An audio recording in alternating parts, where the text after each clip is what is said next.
मी नव्हे तर महाराष्ट्रातील प्रत्येक बळीराजा पावसाची वाट बघत आहे। शेतकरी मित्रांनो, काल आपण यामध्ये शेणखत टाकून घेतलेला आहे व 2 महिन्यापूर्वी आपण यामध्ये ताग गाडला होता।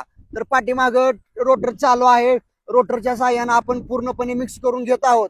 आता बघा, यामध्ये आपण केळीची लागवड करणार आहे। आपण सगळ्यात महत्वाची गोष्ट काय असते की आपल्या जमिनीचा सेंद्रिय कर्ब, जमिनीच्या सेंद्रिय कर्बवरती भरपूर रित्या काम केलेलं आहे। जे काय आपण ऑर्गॅनिक पद्धतीने हिरवळ जो खात असतो, म्हणजेच की आपला ताग यामध्ये गाडलेला आहे। आणि महत्वाची गोष्ट म्हणजे शेणखत आपण टाकलेलं आहे या प्लॉटमध्ये। या प्लॉटचा सेंद्रिय कर्ब अगदी भरपूर रित्या वाढलेला आहे। तर बघा, आपण या प्लॉटमध्ये पाठीमागं रोटावेटरच्या साहाय्याने जमीन रोटरत आहोत। याचा फायदा काय होतो की आपला जो शेणखत आहे तो प्रॉपर रित्या मिक्स होतो आणि जो काय ताग आहे तो पूर्णपणे बारीक होतो। हा जो रोटर आहे दक्षिण उत्तर चालवत आहे। दक्षिण उत्तर का चालवत आहे तर आपण या प्लॉट मध्ये पूर्व पश्चिम बेड सोडणार आहेत। पाठीमागची जी दिशा आहे ती पूर्व आहे आणि समोरची दिशा ही पश्चिम आहे। आणि आपला ट्रॅक्टर जो चालू आहे दक्षिण उत्तर ट्रॅक्टर चालू आहे।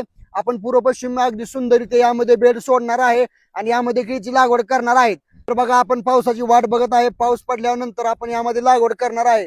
मी नव्हे तर महाराष्ट्रातील प्रत्येक बळीराजा पावसाची वाट बघत आहे। केळीची बेड कसे बनवायचे आपण हे सांगणारच आहे। केळीची बेड बनवण्यासाठी जमीन रोटरने हा एक पहिला भाग होता।